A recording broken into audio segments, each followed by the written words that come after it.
présenter un petit peu, vous parler des fameuses punaises phytophages, effectivement, à pas confondre avec d'autres punaises. Donc on verra les principales espèces qui nous intéressent, effectivement, surtout une, et c'est Greg qui fera un focus sur la punaise diabolique, qui était introduite en France, naturellement, hein, qui fait partie des espèces exotiques envahissantes. On vous parlera un petit peu de la stratégie, les stratégies de lutte, et donc là, on vous parlera de la lutte intégrée. Il faut combiner différentes méthodes, hein, pour essayer de juguler ces populations de punaises. Et puis, on aura le chapitre 5, là, des échanges, effectivement, questions-réponses. Alors, on va mettre un petit peu le contexte, hein. Donc, les punaises, globalement, c'est un groupe assez vaste. Dans le monde, on est à peu près à 45 000 espèces. En France, on est quand même à, de mémoire, 1350 espèces répertoriées, hein. Donc, on parle souvent d'espèces phytophages, hein. Elles sont présentes depuis. On a des espèces indigènes qui sont là depuis très très longtemps. On verra quelques-unes. Et on en parle de plus en plus, puisque actuellement, on parle aussi des espèces exotiques qui ont été introduites en France et qui prolifèrent à grande échelle. Et la plus connue, effectivement, c'est la punaise diabolique. Donc, toutes les espèces de punaises ne sont pas impactantes pour l'agriculture, hein. Certaines espèces ont un rôle important, d'autres sont plus problématiques parce qu'elles font des dégâts, effectivement, sur les légumes, sur les fruits, et donc on a une perte de rendement, donc ça peut être une vraie problématique, effectivement, pour le secteur agricole, notamment l'arboriculture et les maraîchers. Donc ça, c'est le contexte. Donc je vais passer le slide suivant. Voilà. Donc effectivement, on va mettre un petit peu d'ordre dans ce groupe un peu hétérogène, hein, les punaises. Donc vous connaissez tous la punaise de lit, hein, qui est une punaise qui est strictement hématophage, et on parle de certaines punaises qui sont phytophages, donc qui vont se nourrir aux dépens des végétaux. Donc ça, c'est important de bien différencier. Et donc, effectivement, attendez, je passe, voilà. Donc, c'est essayer d'appréhender un peu ce groupe qui est un peu hétéroclite, hein, donc des punaises phytophages qui sont assez nombreuses, donc à peu près 1300 espèces répertoriées en France, dont certaines, effectivement, nous posent quelques problèmes en agriculture. Donc, la plus connue, c'est la punaise diabolique, et Greg fera un focus parce qu'elle n'est pas forcément évidente à identifier. On peut la confondre avec une autre punaise qui est assez proche sur le plan morphologique. Et donc, il faut être vigilant quand on fait la reconnaissance. On va donner quelques critères qui vous permettent de bien l'identifier. Voilà. Alors, on en parle de plus en plus parce que ces espèces exotiques, notamment quelques espèces exotiques qui ont pris un peu le devant, qui ont fait un peu le devant de la scène, hein, depuis quelques années, et qui vont nous poser des problèmes, donc, en arboriculture, en agriculture, chez les maraîchers, également chez les particuliers ou d'autres industries où ces espèces vont hiverner l'hiver et vont rentrer en masse dans les bâtiments. Et, ouais, ça peut être un peu désagréable, effectivement, notamment en industrie sensible. On veut le moins d'insectes possible, notamment en zone de production. Donc ça, c'est un vrai souci. Donc, il y a des dégâts, des nuisances, hein, et on vous parlera aussi de la lutte intégrée, parce que typiquement, la lutte contre les punaises, c'est la lutte intégrée, hein, du proofing en passant par des différentes techniques de lutte. Voilà, pas forcément du chimique. Donc, on va vous mettre un... Alors, les punaises, c'est quoi? Donc, ce sont des insectes, avant tout, hein, qui font partie d'un grand groupe qu'on appelle les hémiptères, voilà, hein, qui va regrouper... Donc, ces hémiptères, ce sont des insectes qui sont comme les pucerons. Vous avez dedans les punaises, hein, sont tous équipés d'un appareil piqueur-suceur, tout simplement, qui vont permettre à ces insectes d'absorber un liquide, donc d'origine végétale, hein, notamment de la sève, c'est le cas des pucerons. Et on a les punaises, effectivement, phytophages également, qui ont cette capacité, avec leur rostre, hein, de piquer un végétal, d'injecter de la salive et d'absorber un liquide. Voilà. Et en injectant ce liquide, ça peut dégrader effectivement les fruits ou d'autres végétaux. Donc, ce sont des insectes. Et dans les hémiptères, vous avez deux grands groupes qu'on appelle les hétéroptères, hein, donc, qui sont des punaises. Pourquoi hétéroptères? Parce qu'elles ont des ailes antérieures un peu particulières. On a une partie qui est coriacée, qui est dure. Voilà, on appelle ça la corie. Et la partie donc basale et la partie terminale est membraneuse. Voilà, on est un peu un peu comme les coléoptères, hein, donc une paire d'ailes plus ou moins dures. Donc ça vole très bien, hein. C'est pareil, un peu pâteau les punaises, mais ça vole bien, et plutôt sur des grandes distances. D'ailleurs, vous avez tous remarqué, notamment, que les DEIV sont particulièrement efficaces contre les punaises phytophages. Donc elles sont assez sensibles aux UV. Voilà. Et vous avez également, dans les hémiptères, effectivement, le grand groupe d'autres insectes comme les pucerons, hein, qui font aussi des ravages sur certaines plantes, notamment comme les rosiers. Donc voilà, et on verra quelques espèces. Donc insectes, hein, donc hémiptères et font partie des hétéroptères pour la classification. Donc on a des espèces phytophages, hein, et on a des espèces non phytophages, on a un petit peu de tout. Et il y a 2 groupes à connaître, hein, chez les phytophages, ce qu'on appelle la famille des Pentatomidae, voilà, donc des punaises assez massives, hein, et des punaises un peu plus fines, un peu plus sveltes, qu'on appelle de la famille des Coridae. Voilà, donc on verra quelques espèces. Donc à peu près 1350 espèces de punaises, hein, répertoriées en France. Donc c'est quand même un groupe assez important. Donc aptéron, ça veut dire, voilà, l'origine du mot c'est aile. Voilà. Donc hétéroptère, donc des ailes un peu particulières, divisées en 2 parties, une partie dure et une partie membraneuse.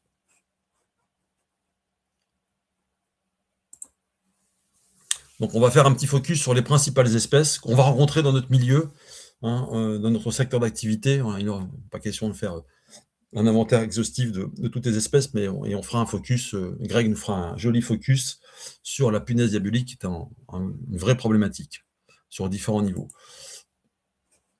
Alors là, vous avez effectivement, on a répertorié quelques espèces qu'on va rencontrer assez fréquemment. La plus connue, c'est la punaise verte des bois, hein, Palomena prasina. Hein, donc statut indigène, c'est-à-dire quoi, qui a toujours existé en France, hein, présente depuis toujours sur le territoire français. Donc le niveau de nuisance, on le considère comme faible à modéré, donc c'est quand même une punaise qui est capable de piquer certains végétaux et de provoquer des dégâts. La punaise grise, alors Rhaphigaster nebulosa, qu'on va confondre souvent avec la punaise diabolique, elles sont assez proches sur le plan morphologique, donc vous verrez les petites différences, c'est assez subtil. Il faut souvent se munir d'une petite loupe quand même. Hein. Voilà. Donc aussi espèce indigène, donc nuisance, niveau nuisance faible à modéré. Voilà. Vous avez la punaise verte ponctuée qui est proche de la punaise verte des bois, Nesara viridula. Voilà. Donc exotique, hein, actuellement en expansion, et qui a un niveau de nuisance qu'on considère de modéré à élevé. Ça dépend localement, elle peut quand même être responsable de pas mal de dégâts. Et la fameuse punaise diabolique, son nom scientifique, hein, Yalomorpha alice, voilà, punaise diabolique, donc exotique, envahissante, et surtout qu'un niveau de nuisance, on va dire élevé, voire très élevé, et on verra, elle a quelques caractéristiques qui lui confèrent, voilà, un niveau de nuisance assez élevé. Donc ça, c'est une punaise qu'on rencontre maintenant sur une bonne partie du territoire.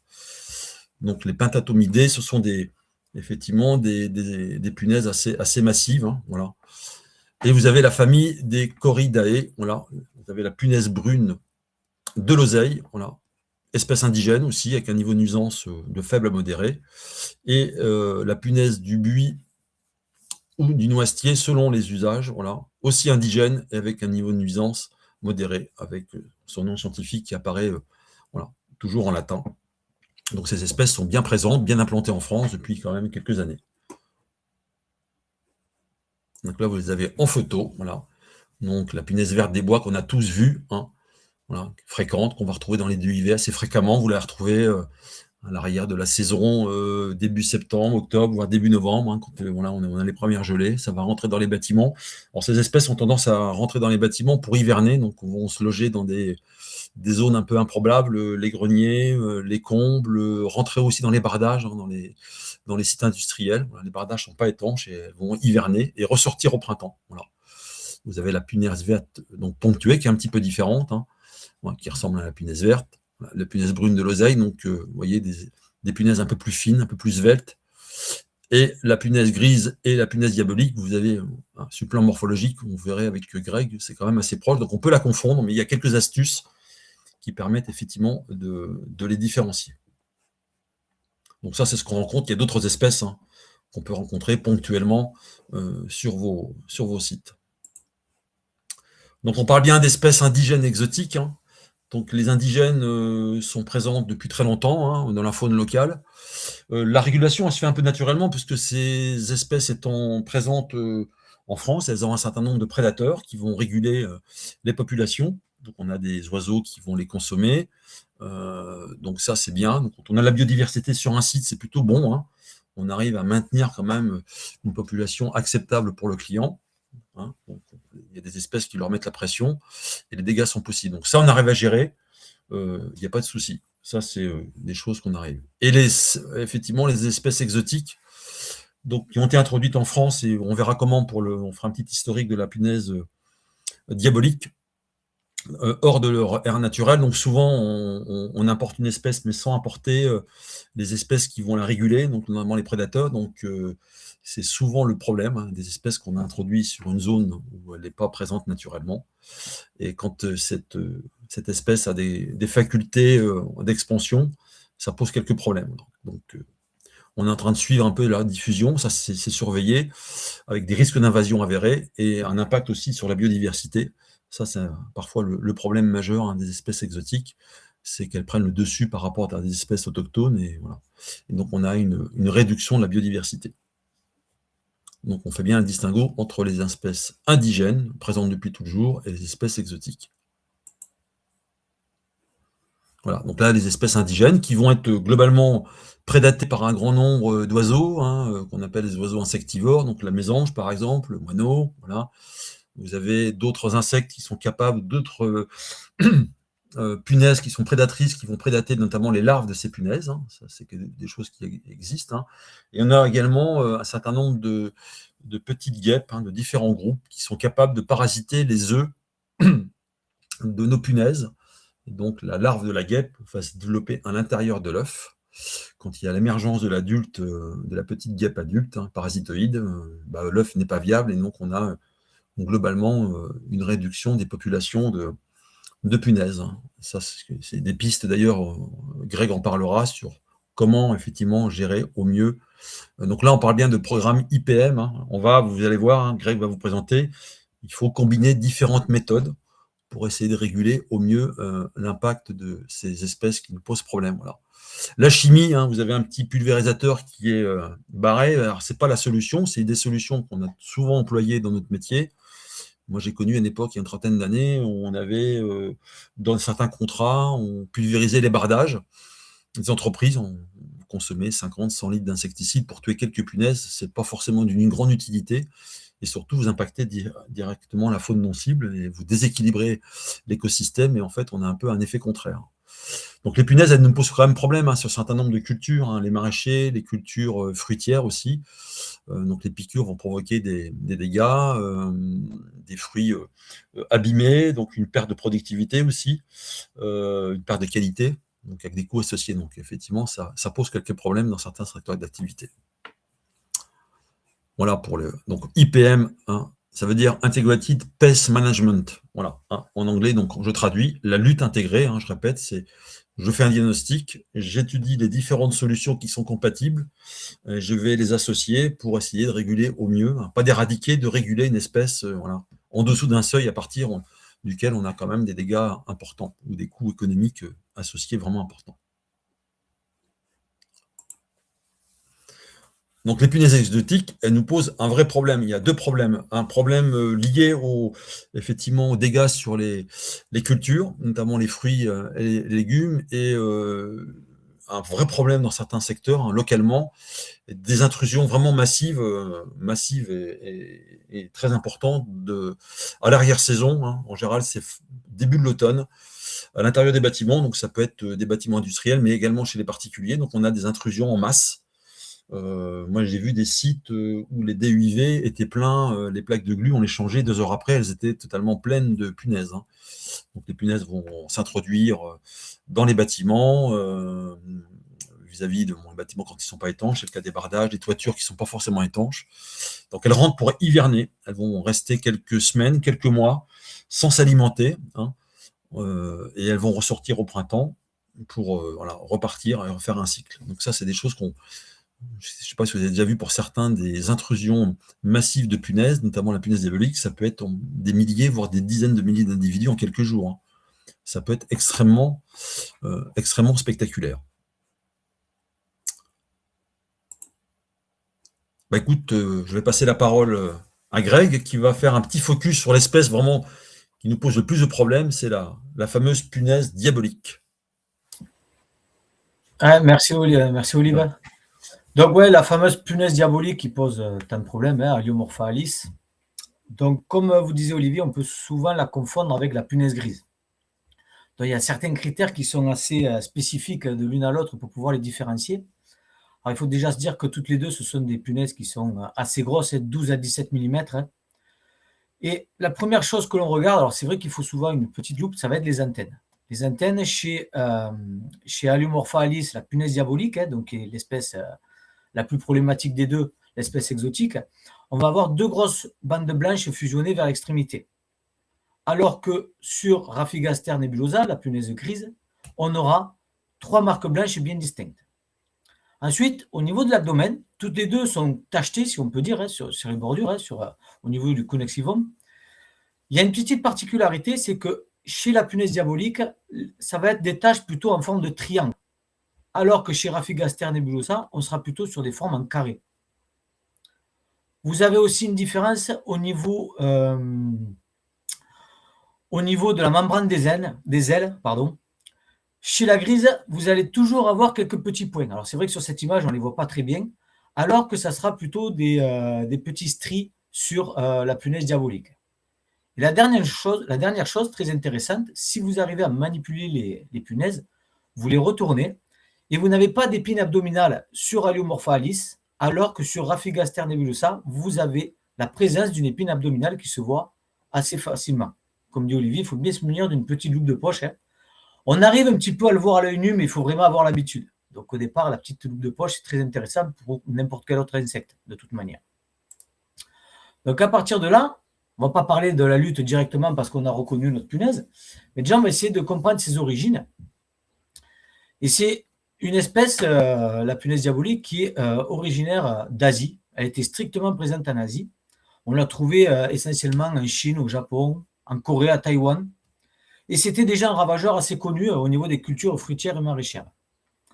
En 1996, cette punaise elle a déjà été détectée en Pennsylvanie, aux États-Unis. Alors, la mondialisation a fait qu'elle a pu être transportée via du commerce international, hein, voire dans des emballages, des palettes, du matériau végétal. Ce qu'il y a de sûr, c'est qu'elle s'est très vite répandue aussi aux États-Unis jusqu'à aller au Canada. En Europe, elle a été vue pour la première fois au Liechtenstein en 2004. Et puis très rapidement, en 2007, on l'a retrouvée dans le canton de Zurich en Suisse. Petit à petit, elle a colonisé toute la Suisse, l'Allemagne, l'Italie du Nord, l'Autriche, la Hongrie, la Roumanie, etc.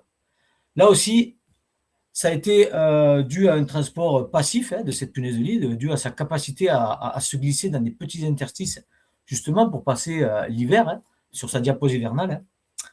Et en France, la première fois où on l'a aperçue, c'était en Alsace en 2012. Alors on suppose qu'elle serait arrivée via l'Allemagne ou la Suisse. Hein. Et en 2013, alors on disait tout à l'heure qu'il n'y avait pas de punaise en région parisienne, elle a bien été aperçue en 2013 à Paris. Et là, on pense qu'elle n'est pas arrivée par l'autoroute ou quoi que ce soit, hein, ou alors, du moins pas par ses propres moyens. Encore une fois, ça va être dû à du commerce, à de l'échange international ou national entre l'Alsace et la région parisienne potentiellement. Hein. Il y a eu une autre infestation qui a été remarquée en 2015 via l'Italie, où là on a commencé à voir des premières punaises diaboliques qui se sont très vite dispersées au niveau du sud-est, de la vallée du Rhône et en PACA. Hein. Et puis en quelques années, cette punaise diabolique s'est répandue sur tout le territoire français et a colonisé un petit peu tout l'espace. Voilà. Après, on aura différentes populations, densités de population en fonction d'une région ou d'une autre. Et il y aura aussi un facteur qui va être très influent, ça va être le facteur climatique en termes de chaleur et d'humidité pour son développement. Donc on a une espèce qui est asiatique, qui a profité du commerce mondial et d'une capacité à se cacher pour pouvoir franchir de grandes distances, pour pouvoir coloniser l'Europe et s'installer notamment durablement en France. C'est pour ça qu'on ne parle plus de petit accident ponctuel, parce qu'il y a eu plusieurs points d'entrée de cette punaise sur le territoire. Alors sur ce slide, vous voyez le cycle de développement, hein, très important aussi, que l'on peut voir de l'œuf jusqu'au stade adulte. Alors en Europe, cette punaise, elle va faire 1 à 2 générations par an. Alors qu'en Asie, elle est capable de monter à 4 générations, voire plus. Le cycle complet de l'œuf adulte va prendre environ 2 mois dans des conditions optimales, c'est-à-dire avec des températures entre 20 et 25 degrés. Les œufs tout à gauche sont pondus par forcément les femelles, qui vont pondre à chaque fois 20 à 30 œufs sur la face inférieure des feuilles, en verger, en maraîchage, mais aussi ils peuvent être pondus dans des haies ou dans des jardins, chez le particulier. C'est des petits barillet vert clair, verdâtre, d'environ 1,3 à 1,6 mm, dont l'éclosion va se faire assez rapidement, 3 à 6 jours après la ponte. Toujours pareil en fonction des températures. Le premier stade larvaire, le L1, c'est des petits stades pas trop problématiques à ce moment-là. C'est plutôt la larve va être très peu mobile, elle va se nourrir très peu et elle va rester plaquée autour des coquilles de vide, comme vous pouvez voir sur la photo qui a été grossie. C'est un stade très court de quelques jours avant la première mue. Ensuite, on va passer du stade L2 jusqu'à L4 et c'est là où il y a beaucoup de complications qui commencent à apparaître. Elles vont se disperser sur des plantes et elles se mettent à piquer activement les végétaux.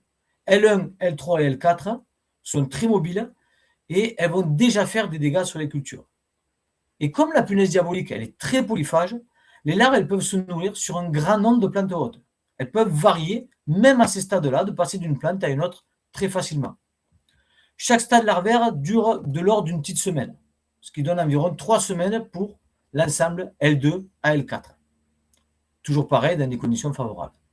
Enfin, vous avez le stade L5, le préadulte, très consommateur, bien plus que les autres stades larvaires. Il ressemble déjà à un petit adulte, mais avec des ailes encore partiellement développées. Ils ne sont pas tout à fait développés. Là aussi, c'est un stade très consommateur qui continue de piquer les fruits en grossissement et les autres organes végétaux. Sa durée, là, pour le coup, elle est un petit peu plus longue que les stades précédents et on parle plutôt de 2 semaines au niveau, en France, en moyenne, avant la mue imaginale pour donner le stade adulte. Qui, lui, vous l'avez tout à droite, qui va vivre très longtemps. Il a cette capacité de diapause également pour passer l'hiver. Il peut se voyager très facilement d'une culture à une autre. Il va vivre plusieurs mois, parfois plus d'1 an pour les adultes, ce qui leur laisse largement le temps de se reproduire et de coloniser de nouveaux secteurs. On rappelle quand même qu'une femelle peut pondre plusieurs fois dans la saison, avec en moyenne une centaine d'œufs au total au cours de sa vie. Donc, plus les conditions seront favorables, plus on aura un développement favorable. Hop, je suis allé un peu vite. Ce qui en fait que c'est une espèce exotique envahissante, c'est ses points forts. Là-dessus, ça va être très difficile de l'abattre. Comme disait Olivier dans le chat, c'est une espèce très polyphage. C'est peut-être le plus important. Les références techniques indiquent aujourd'hui qu'elle exploite plus de 120 plantes hôtes. Et les cultures majeures en France, ça va être les pommiers, les poiriers, les pruniers, les cerisiers, les noisetiers, même la vigne, les tomates, les poireaux, etc. Ce n'est pas une espèce qui va être dépendante à une seule culture et elle peut circuler d'un milieu à un autre en cours de saison. Deuxième point important, c'est sa mobilité. Les larves et les adultes sont capables de changer de plante haute en cours de développement. L'insecte peut donc exploiter successivement plusieurs ressources végétales en fonction de la disponibilité et du stade de maturité des fruits ou des cultures. Et pour nous, ça complique fortement la surveillance. La punaise, elle ne reste pas fixée à une seule parcelle ou à une seule espèce de culture. Elle se déplace très rapidement. Troisième atout, c'est son comportement d'agrégation. À l'automne, comme on disait, les individus peuvent se regrouper par dizaines ou par centaines au même endroit, notamment au moment de la recherche des sites d'hivernage. C'est un mécanisme qui explique les rassemblements massifs que l'on peut avoir sur ou directement dans les bâtiments que voient les riverains et les professionnels à l'entrée de l'hiver. Quatrième atout, c'est la plasticité écologique, même si on revient un petit peu sur un des atouts qu'on a déjà dit, c'est sa capacité à s'adapter à différentes cultures. Donc, quand une espèce cumule polyphagie, mobilité, agrégation et adaptation à plusieurs habitats, on comprend pourquoi rapidement sa gestion devient très compliquée. Sur ce tableau, on peut voir les différents dégâts qu'elle va causer, cette punaise, en France. Donc, elle n'abîme pas les cultures en les grignotant comme une chenille, mais en les piquant. Elle insère son stylet dans le fruit ou dans l'organe végétal, injecte une salive enzymatique qui détruit localement les tissus, puis elle aspire le contenu cellulaire. À l'échelle du fruit, ça crée des nécroses, des déformations, des zones liégeuses, des décolorations et parfois la chute des jeunes fruits ou l'avortement des bourgeons. En gros, sur ce tableau, on détaille culture par culture comment les différents dégâts. Vous prenez par exemple les vergers à pépins, ça va créer une dépression superficielle, des fruits déformés, des déclassements de l'eau entier. Les fruits à noyaux, ça va être une nécrose localisée, des fruits bosselés, des fissures. Sur les noisetiers, des altérations internes du cerneau, des ranciments, des taux élevés de fruits qui n'ont pas été commercialisables. Et puis tout ce qui est tomates, poivrons, petits fruits, on va avoir des taches, des zones très spongieuses, des graines déformées avec un aspect irrégulier. Et au final, on retrouve presque toujours avec une double perte. Moins de récoltes exploitables et moins de qualité commerciale sur ce qui reste. Au-delà des cultures, comme on disait, il ne faut pas sous-estimer les nuisances de Allomorpha alice, hors champ provoquées par cette espèce exotique. C'est d'ailleurs souvent par cette porte-là que le grand public la découvre. Ce n'est pas au verger ou au potager, mais directement sur les maisons. Donc en fait, ce qui se passe, c'est qu'elle recherche des sites d'hivernage à l'automne. Elle va chercher des endroits plutôt secs, abrités et relativement stables. Elle se regroupe alors parfois par dizaines ou même par centaines d'individus sur les façades, dans les volets, dans les combles, dans les garages ou à l'intérieur des habitations. Elle ne représente pas de danger directement pour l'homme en termes de piqûres. On ne va pas parler de maladie directe, même si parfois, ce qui va être problématique, c'est que dès qu'on la dérange ou qu'on l'écrase, elle peut libérer une forte odeur très désagréable qui peut rapidement saturer une pièce. Donc même sans danger direct majeur, elle crée une nuisance par cette forte dimension de gêne psychologique. Sur les effets sanitaires, on peut parler de réactions allergiques possibles chez des personnes sensibles. Notamment, ça va être des rhinites ou des conjonctivites, même si ça reste assez rare. Ça peut aussi concerner certains animaux en cas de forte pullulation. Il y aura aussi un enjeu écologique. Comme toute espèce exotique envahissante, elle peut entrer en compétition avec des punaises indigènes pour l'accès à la nourriture et aussi d'hivernage. Avec des densités parfois très élevées, elle peut contribuer à modifier la structure des communautés d'insectes locales. On va maintenant qu'on a bien expliqué le petit focus sur Allomorpha alice, on va parler des méthodes de lutte qu'il existe aujourd'hui, dans quel contexte on peut appliquer ces méthodes-là. Et donc, on va essayer de transposer ces méthodes aujourd'hui qu'il existe sur une invasion dans un bâtiment, sur une façade et tout ça. Sachant qu'aujourd'hui, on est quand même assez limité à beaucoup de choses. Donc, plutôt de lister des solutions en vrac comme ça, on va parler de 6 grands leviers aujourd'hui, connus et maîtrisés. On les a classés en gros du plus préventif au plus curatif. Mais pour chacun, il va y avoir un intérêt et des limites. Et il faut mettre en place, bien sûr, comme on explique tout le temps, sur une boîte à outils, qu'est-ce qui va être intéressant d'être mis et la complémentarité de ces différents leviers. Donc, aucun levier seul va suffire. Ça, on le répète assez souvent en formation ou en webinaire. Il va falloir vraiment les utiliser tous de la bonne façon en fonction de l'environnement où l'on va se trouver. D'accord ? Donc, les premiers leviers, vous avez la lutte culturelle et la prophylaxie. Donc, c'est 2 leviers qu'on sous-estime souvent parfois parce que ce n'est pas aussi visible que du piégeage, de la pulvérisation, des grands objets, etc. Et c'est ceux qui construisent vraiment le fond de la toile du système. Tout ce qui révèle de la lutte culturelle et de la prophylaxie, sans que cela reste... si on n'utilise pas ça, en fait, le reste, ça sera que du rattrapage. Donc, dans un premier temps, la gestion des bordures et des plantes hôtes va être très importante. Ce n'est pas le tout de tout nettoyer de manière aveugle, mais d'identifier les bordures qui servent réellement de relais alimentaire ou de zone de transition pour les punaises et d'intervenir là où ça a du sens. Ça peut être des fauches adaptées, du broyage, du désherbage mécanique ou biologique ciblé, ou encore une gestion différenciée selon les espèces. Certaines plantes de bordure vont avoir pour but de nourrir les punaises. On va appeler ça des plantes hôtes, de manière à les détourner des cultures que l'on veut protéger. Et d'autres vont plutôt profiter aux auxiliaires, les prédateurs de punaises, qui vont être par exemple des bandes de fleuris bien conçues ou des fleurs à nectar accessibles. Donc l'idée, c'est de choisir où et quand on intervient en fonction de ce que l'on veut faire. Et attention, parce qu'une intervention mal positionnée peut déplacer les punaises vers la parcelle au lieu de les réduire de la pression. Je parle bien sûr de la parcelle que l'on veut protéger. Deuxième partie, c'est la gestion post-récolte, plus utilisée par les agriculteurs, bien évidemment. C'est le travail du sol après récolte et la gestion des résidus végétaux, qui vont forcément permettre de réduire certains refuges ou des relais alimentaires, comme des tas de déchets, des fruits oubliés ou des organes très attractifs. Là encore, on n'est pas sur du miracle avec une opération choc. Quel sujet à ce niveau? La nuisance olfactive? Je ne sais pas, Rémi, ce que tu nous disais. On verra un petit peu après. Le travail du sol, donc, comme je vous disais, après récolte, comme je vous disais, on n'est pas sur une solution miracle qui va se faire vite, mais sur une action de fond qui va conditionner le niveau de pression de départ pour la campagne suivante. D'accord?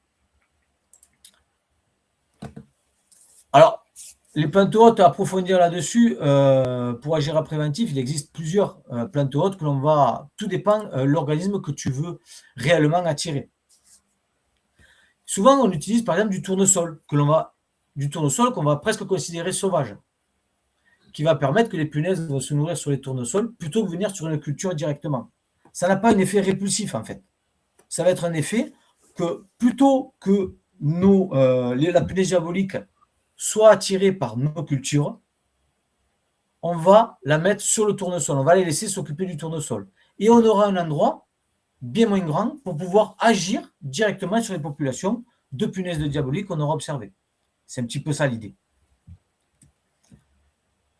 Ensuite, on a la barrière physique. Donc là, c'est tout ce qui va concrètement empêcher la punaise d'entrer sur une culture. Sur le verger, par exemple, de pommier ou de poirier, ce qui va être intéressant, c'est les différents essais montrent que les filets de protection posés en monorang ou en monoparcelle apportent une vraie protection contre la punaise de lit et d'autres punaises phytophages. Concrètement, on observe une forte réduction de pourcentage de fruits piqués sous filet par rapport aux témoins, avec parfois un facteur de 3 à 4, ce qui est quand même très gros, entre les parcelles protégées et non protégées. La logique, c'est simple. On ferme le système avant le vol des adultes et on limite très fortement les entrées de punaises dans les rangs couverts. En maraîchage sous abri, c'est la même philosophie. On équipe les ouvrants et les aérations, latérales ou frontales, avec des filets, avec une taille de maille adaptée pour bloquer les adultes de punaises, tout en gardant une aération acceptable. Et là aussi, on a de très bons résultats. C'est le principe de quoi? De mettre des moustiquaires dans les bâtiments. Empêcher l'entrée du nuisible directement sur une culture ou dans une pièce, dans un environnement où on ne veut pas lui permettre de rentrer. Alors, ça fait partie des rares leviers qui apportent une efficacité élevée et répétable, à condition, bien évidemment, comme tout, d'être bien posé et bien géré. Par contre, ce n'est pas un petit truc qu'on peut faire à l'improviste. Forcément, c'est un investissement matériel avec une logistique de pose, de fermeture, d'ouverture, de maintenance, et parfois, sur les cultures sous abri, ça peut avoir un effet sur le microclimat à l'intérieur. Donc attention, ça reste quand même très efficace, mais coûteux et techniquement exigeant. Il faut penser à l'échelle du système de culture, pas juste comme un petit gadget qu'on ajoute au dernier moment. Le piégeage et les plantes pièges. Alors, utile mais partiel.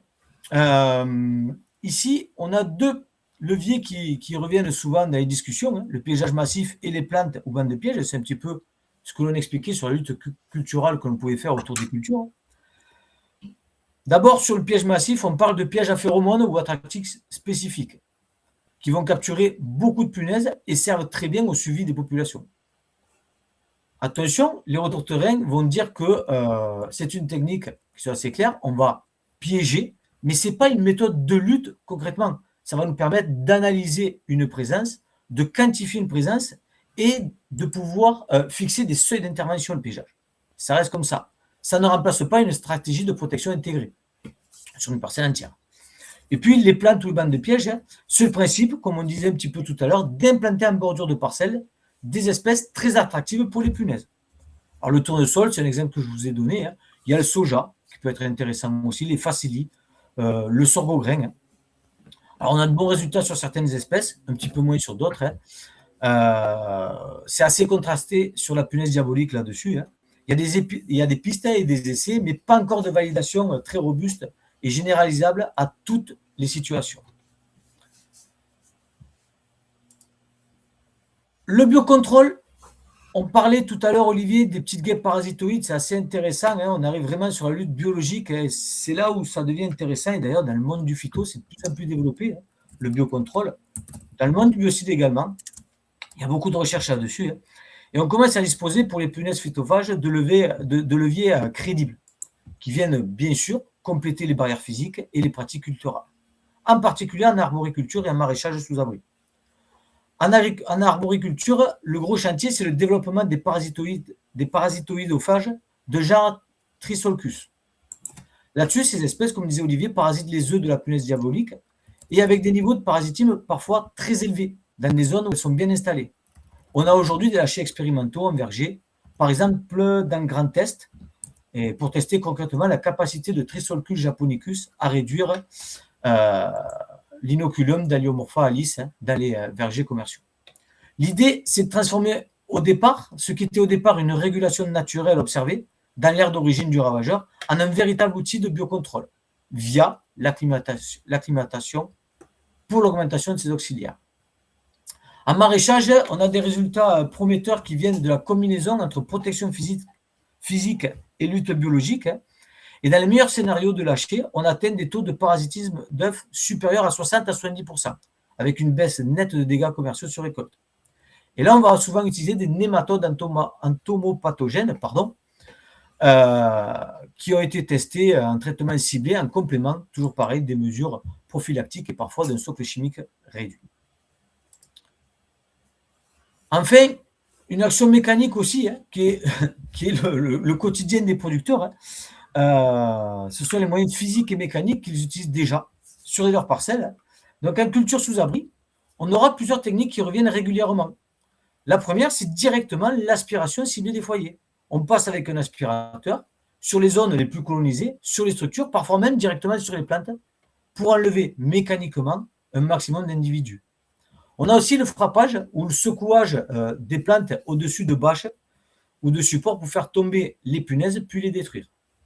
Et enfin, on va avoir les bandes engluées ou les pièges collants placés en périphérie sur les structures ou près des points d'entrée qui vont permettre de capturer directement les punaises. Alors, toutes ces techniques, elles ont un point commun, c'est qu'elles permettent réellement de faire baisser la pression dans les serres ou dans les tunnels, mais ça reste au prix d'interventions fréquentes, répétées et très consommatrices en termes de main-d'œuvre. Vous avez ensuite la gestion de l'hivernage. Donc, en verger, pour la punaise diabolique, on peut installer des petites boîtes ou des abris d'hivernage en périphérie des vergers ou des bâtiments pour servir de support d'agrégation automnale. Donc, l'idée, c'est d'attirer les punaises qui cherchent un site d'hivernage dans ces boîtes, puis de les détruire avant ou pendant l'hiver afin de réduire leur lieu de diapause hivernale. Là aussi, on est sur un levier qui est assez intéressant, mais qui demande une installation, un suivi et une phase de destruction bien organisée. Enfin, la lutte chimique, il faut quand même rester sur quelque chose d'honnête et de dire que la lutte chimique contre les punaises arboricoles ou légumières, elle est réellement utile que si elle est ultra calée dans le temps, sur les bons stades que l'on souhaite aviser et avec des spécialités adaptées. On n'est pas sur des ravageurs pour lesquels un traitement insecticide standard va régler durablement le problème. De toute façon, sur les essais et les synthèses disponibles, notamment sur Haliomorpha alice, la lutte chimique apparaît souvent insuffisamment efficace lorsqu'elle est utilisée toute seule. On va généralement utiliser la chimie lorsque tous les autres moyens que l'on a utilisés avant ne seront pas suffisants. Ça nous apportera une baisse de la population présente, mais sur un foyer bien identifié, il faudra bien appliquer cette chimie sur des foyers bien identifiés, à des moments bien choisis, pour aider à contenir une montée de population ou à sécuriser ponctuellement une situation. C'est très contraignant la chimie dans le sens où vous allez avoir aussi un impact possible sur les auxiliaires, les autres espèces nocibles qui peuvent nous apporter de l'aide, que ce soit les guêpes parasitoïdes, que ce soit les chrysopes, que ce soit d'autres punaises prédatrices. Vous avez bien sûr un risque de résidus et un risque sur les délais avant récolte sur les cultures fruitières et autres. Et puis, la fenêtre d'application est très courte par rapport à la réglementation et à la biologie des punaises. Et en effet, on a aussi un risque, comme d'habitude, de résistance avec une sélection des populations moins sensibles si on répète ou on banalise les interventions chimiques sur un même environnement. D'accord? Donc, ce qu'on peut dire, c'est que sur les punaises phytophages, la chimie peut parfois sauver une situation, mais elle ne construit pas à elle seule une stratégie durable. Et on reste bien dans les cadres de l'IPM, une complémentarité de différentes méthodes pour effectuer une lutte sur la punaise diabolique. Donc, ce qu'il va falloir faire là-dessus, c'est quoi? C'est concrètement comprendre à quel type de punaise on a affaire. Bien souvent, ce qui nous donne de la problématique, c'est la punaise diabolique. Donc, à quel endroit elle se développe et en quoi elle gêne notre futur prospect, client ou nous-mêmes. Et en fonction de ça, il faudra adapter une situation. Et c'est là que peut-être on va écouter vos questions et vos questions, essayer d'y répondre au mieux avec Olivier là-dessus. Merci Greg. Donc ouais, il faut être logique. Donc là, c'est vraiment la combinaison de différentes méthodes qui peut nous permettre de réguler correctement ces espèces, que les populations peuvent être très nombreuses. Si vous discutez avec des arboriculteurs, quand on dit des invasions en masse, c'est quelques milliers, quelques dizaines de milliers d'individus, voire plus. Donc effectivement, la chimie, c'est bien, mais ça permet de juguler un problème ponctuellement, voilà, au bon moment. Tu l'as évoqué, tu as aussi des délais de rentrée sur la parcelle, voilà, puis on laisse des résidus chimiques. Délai de rentrée, délai avant récolte aussi. Donc ça, au niveau du temps entre le développement rapide de la punaise plus l'application, ça peut être très contraignant pour un agriculteur, tout simplement. Et puis quand on fait du bio, on est un peu limité en termes de traitement chimique, en termes de molécules et en termes de nombre de traitements. Alors Rémi, il nous demande sur les secteurs proches de forêt, notamment sur un hôtel, comment agir. Ouais. Il va falloir voir quelles sont les nuisances. Est-ce qu'on veut empêcher les punaises de rentrer? Il n'y a que la moustiquaire, malheureusement. Il n'y a que la moustiquaire. Est-ce que l'invasion se fait toute l'année ou juste au niveau de l'automne, quand on a justement ce phénomène d'agrégation pour effectuer la diapause hivernale?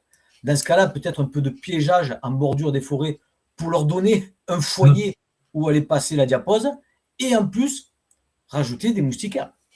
Ouais, il y a peut-être une solution, effectivement, de mettre des abris peut-être en limite des propriétés de l'hôtel, s'il y a une clôture. Ouais. Puis après, c'est aussi limiter l'éclairage. Elles sont assez attirées par les éclairages. Donc, qui dit hôtel dit éclairage toute la nuit. Il y a peut-être des choses à creuser sur ce sujet. La pollution lumineuse, c'est un vrai problème et ça attire quand même pas mal d'insectes. Donc, c'est peut-être une solution, mais ouais. À part les moustiquaires, pour empêcher que les insectes rentrent dans les chambres et qu'ils ne posent pas effectivement quelques problèmes vis-à-vis des clients. Voilà. Et après, Rémi, ça va être une analyse, comme d'habitude. C'est pas le tout de mettre du piégeage. Il faut derrière aller analyser, comprendre, parce qu'il n'y a pas, je pose un piège et puis voilà, quoi. Peut-être qu'il n'y en aura pas assez, peut-être qu'il en faudra un petit peu plus, voir s'il est bien positionné, l'étude de terrain comme d'habitude. Mais moi, c'est vrai que les moustiquaires, de toute manière, que ce soit pour tout, quoi. Que ce soit pour les moustiques, que ce soit pour les mouches, que ce soit pour les punaises diaboliques, ça devient, je ne sais pas s'il y en a qui ont eu l'occasion de voyager dans des zones du monde où on a de grosses problématiques de moustiques ou autres, on a des moustiquaires un petit peu partout, quoi. Ouais. Est-ce qu'on va y venir aujourd'hui entre le réchauffement climatique et tout? C'est fort probable. Des punaises dans les framboisiers. Donc, ouais, c'est possible. Donc, c'est attractif. Pareil, il faut connaître l'espèce. Et éventuellement, donc, des traitements chimiques, non, parce que tu vas contaminer tes végétaux. Donc, il n'y a pas beaucoup de solutions. Peut-être travailler sur des plantes hautes en périphérie de la zone des fraises. Ouais, voilà. Alors, voilà, c'est quoi? Sur des framboisiers, mais c'est-à-dire dans ton jardin, Christophe, ou des cultures de framboisiers énormes. Donc, est-ce que la mise en place de filets peut être intéressante également, et puis si c'est des grandes parcelles de culture, il va falloir faire de la lutte culturelle aussi en travaillant peut-être sur les périphéries, quoi. C'est en fait, on a des cultures qui attirent cet insecte-là. La mondialisation l'a fait devenir. L'implantation de prédateurs peut être intéressante aussi. On a vu, alors, la liste des prédateurs, qu'est-ce qu'on a? On a le chrysope, on a certains oiseaux, la mésange qui revient très souvent. Les guêpes parasitoïdes, le lâcher de guêpes parasitoïdes qui peut être très intéressant aussi. Non, la chauve-souris sur la punaise diabolique, ça peut être. Non, c'est pas un insecte nocturne. Je pense que la prédation par les chauves-souris, elle doit être vraiment anecdotique. Non. c'est quand même un insecte un peu gros. C'est un peu gros pour la pipistrelle quand même, qui reste une petite chauve-souris. Je pense que non. À étudier, hein, je ne connais pas le régime alimentaire de toutes les chauves-souris, mais à ma connaissance, c'est plutôt des diptères, hein. C'est des Ouais, puis les papillons diptères nocturnes. Ouais. nocturnes, quoi. Ouais, Ça va être ça. Je ouais. sais que le chrysope, il a une certaine attractivité. Alors, les guêpes parasitoïdes, oui, ça peut se servir à en lâcher. On peut en obtenir. Ça, il n'y a pas de souci. Je ne suis pas sûr, l'élevage de chrysope, si on peut acheter du chrysope aussi. Après, c'est toujours pareil, hein. Si vous faites un lâcher de chrysope dans un environnement où le chrysope n'a pas forcément de quoi se nourrir ou se développer, il ne restera pas ou il ne va pas survivre, hein. Donc, il va Oui. falloir, c'est de plus en plus fait je ne sais pas si tu étais au courant, Olivier, dans les cultures, il y a des gens qui plantent des rosiers maintenant autour des cultures pour que justement les pucerons aient sur les rosiers et pas sur leur culture. Ouais. Et d'autres vont faire des plantes, vont utiliser plutôt des végétaux où les coccinelles vont pouvoir se développer. C'est un petit peu ça. Ouais, puis la punaise vole peu et les chauves-souris mangent ceux qui volent aussi. Oui, Oui, c'est bonne analyse de Mathieu, oui. Non, c'est surtout les papillons nocturnes, pas mal de diptères pour les. Voilà. On a des moustiques nocturnes, oui, ça peut impacter, mais là, non. Je pense que c'est anecdotique. Ouais, chaque cas est différent, hein, mais c'est vrai que. Mais les filets, oui, c'est des choses qu'on peut acheter dans le commerce, hein, c'est pour protéger ces plants, notamment de framboisier, effectivement de fraisier. C'est une technique pas trop coûteuse et relativement efficace. Voilà. Ouais, sur le long terme, moi je trouve que c'est bien quand on a un petit potager à la maison Oui, ou voilà. autre. Ça peut être très intéressant. Mais moi, Pour j'habite la lâcher. région de Tours. On a pas mal d'arboriculteurs en Touraine ou dans le 49, là, dans le Maine-et-Loire, et on voit maintenant de plus en plus de vergers totalement avec des filets, hein. C'est quand même quelque chose qu'on voit de plus en plus, hein, donc il y a sûrement une bonne raison, hein. C'est une des techniques. Alors certes, effectivement, comme tu l'as évoqué, c'est la logistique de la main-d'œuvre, de l'entretien. C'est poser des filets sur quelques hectares, c'est pas ce qu'il y a de plus simple, hein. Ouais, c'est très coûteux, ouais, sur Ouais. quelques hectares. C'est vrai qu'il y a Ouais. de bons retours. Après, toujours pareil, par rapport à la perte économique qu'il peut y avoir et Oui. l'investissement, le calcul est Oui, bien parce fait. qu'on parle l'INRA fait des études, on parle de 30% de perte de rendement quand même, hein. C'est pas anodin, hein. Ça peut atteindre des réductions de rendement assez importantes.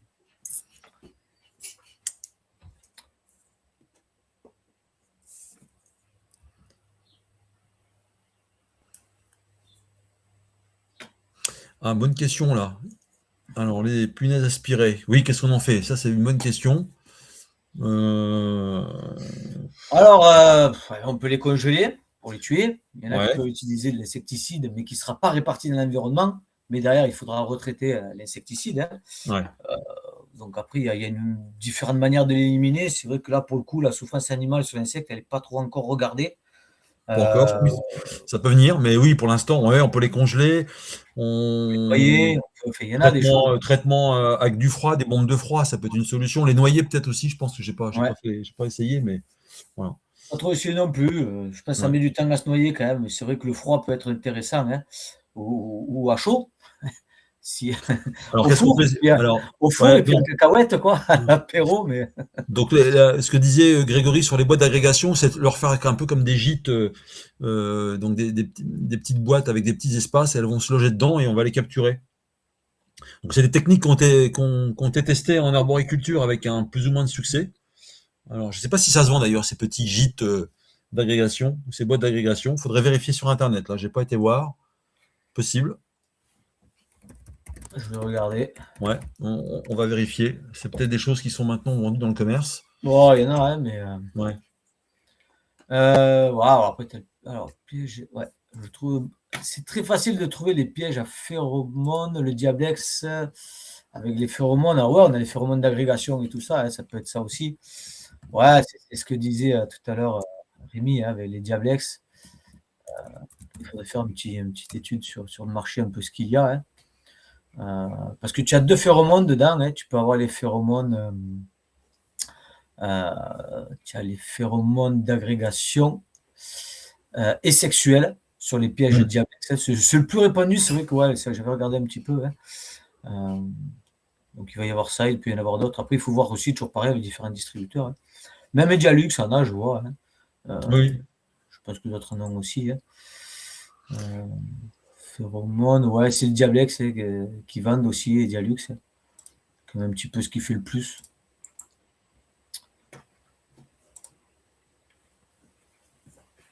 Voilà, il y a pas mal de recherches là-dessus, hein. Grégory s'est pas mal intéressé au sujet, voilà, avant de préparer ce support. Donc là, il y a des nouvelles pistes, hein, parce que je le dis, hein, il y a quand même un impact. Je pense aux arboriculteurs où quand même les marges sont faibles. Hein, c'est pas des gens qui gagnent énormément d'argent. Donc, il faut trouver des solutions pour maintenir des rendements raisonnables pour que les gens puissent s'en sortir. Donc, il y a pas mal d'études. Voilà. Mais c'est une combinaison de méthodes, hein, c'est toujours pareil. C'est toujours ce qu'il y a de plus compliqué à mettre en place. Mais voilà. Ouais, alors j'en ai trouvé un autre là, mais c'est vrai que Ouais. voilà, c'est vrai qu'il y a toujours le même qui revient. Voilà. Ouais, c'est le Diablex, hein, c'est effectivement le produit phare. Après, voilà, le bon maintien des phéromones, bien le positionner, le contrôler. Toujours quand on met du piège, on contrôle ces dispositifs. Hein. Parce que peut-être qu'il y en a qui vont capturer plus que d'autres et il va falloir analyser la situation là-dessus. Effectivement, il faudrait, si tu mets des gîtes comme ça pour les phéromones, Eh ben, pour l'agrégation des punaises, il faut les poser, je pense, fin septembre, début octobre. Hein. Ça dépend des régions, mais ça peut être plus ou moins tardif en fonction du climat. Donc, à tester. Mais ça sera ouais, quand mais même. alors après, le truc à Rémi, c'est qu'il faut que ton piège, si tu mets des caisses avec carton, ça peut être intéressant aussi. Pourquoi pas y rajouter une phéromone d'agrégation. Et il faut faire en sorte que la punaise, après, ne ressorte pas de ton piège. C'est pour ça que les Ouais. dispositifs qui existent aujourd'hui sont assez intéressants. Phéromones sexuels à une période de l'année qui va vous permettre, pendant la reproduction des adultes, d'attirer ces insectes. Et puis la phéromone d'agrégation qui va permettre justement. L'agrégation, hein, c'est en gros se dire hey, les copains, venez, on se retrouve tous là. Hein. Ouais, c'est ça. C'est l'invitation à une soirée, hein, grossièrement, mais façon de parler. On va Voilà. se regrouper. Ouais. J'enregistre chauve-souris. Ouais, non, c'est pas tout à fait ça, les diabètes. Mais après, vous tapez, vous savez, vous regardez chez les principaux distributeurs, même en biocide, ils peuvent, les distributeurs biocides, les distributeurs phyto, ils en ont plus ou moins tous de ça. Hein. Oui. Et les phéromones sexuels ou les phéromones d'agrégation. Il y a 2 phéromones différentes qui sont disponibles aujourd'hui. Attention, hein, comme on vous dit, je le répète peut-être, mais le piégeage tout seul, il ne suffira pas. Hein. Non. Il ne suffira pas. Non, Il ça va y c'est avoir des sûr. protections aussi. Voilà, c'est pareil. Puis ne vous amusez pas à déposer des pièges chez vous si vous n'êtes pas embêté au départ. Oui. Merci à ceux qui s'en vont. Je vois qu'il y en a certains qui ont quitté avec plaisir. Peut-être présenter les futurs webinaires. Je crois qu'on a un petit slide là-dessus, comme ça vous aurez les dates. Alors, où c'est qu'on est? Alors, les prochains webinaires, rien ne change, hein, mais dans tous les cas, comme d'habitude, hein, si vous nous suivez sur les réseaux sociaux, vous êtes abonné à la newsletter et tout ça, hein, vous aurez l'information. Donc, on va parler du CQP le 26 mai. Le certificat de qualification professionnelle du 3D, hein, avec des premiers retours que l'on aura sur le démarrage du nouveau CQP en 2026. Donc, ça va être très intéressant hein, pour bien le comprendre. Un autre webinaire, le Profing, le 18 juin, l'herméticité. Hein, donc, on parlait déjà un petit peu défilé. On s'y retrouve encore hein, avec Bermatom et l'IFATEC qui interviennent, si je comprends bien. Oui. On va parler de la traçabilité. Hein, vas-y, Olive, je te laisse scroller sur la traçabilité. Parler un petit peu de la traçabilité dans nos activités. Ensuite, le 17 septembre. Je crois que tu voulais en parler, Olive, de la traçabilité. Ouais. La traçabilité, oui, avec Stan, qui est un développeur de logiciels de traçat pour notre métier. En septembre, on ira quelques nouveautés EasyPest, on espère, voilà. Et puis le 19 novembre, je crois que c'est moi qui va l'animer, les espèces utiles pour notre activité. Donc on fera un petit point sur des espèces, on en a déjà parlé un petit peu, qui peuvent nous aider à réguler certaines espèces. Donc c'est intéressant. Voilà. Et puis on fera un bilan en fin d'année. Voilà, on fera un peu le point sur l'année 2026. Voilà. Dans le Profing, c'est intéressant parce que Bernatom, pour ceux qui ne connaissent pas, c'est une société française qui ne fait quasiment que des produits de Profing. Voilà, et donc une partie de la gamme est distribuée par l'IFATEC. Donc c'est des produits français, ça marche bien. Voilà. Et il y a quelques produits intéressants. Et surtout, c'est bien fait parce que leur site est bien fait. Hein. Ils ont des sites avec des tutos, des petites vidéos, comment installer leurs produits. Voilà. Et, ouais, et surtout, pareil, après, si vous avez des idées ou des besoins pour des prochains webinaires, N'hésitez pas, hein, vous en faites pas. voilà, Hein.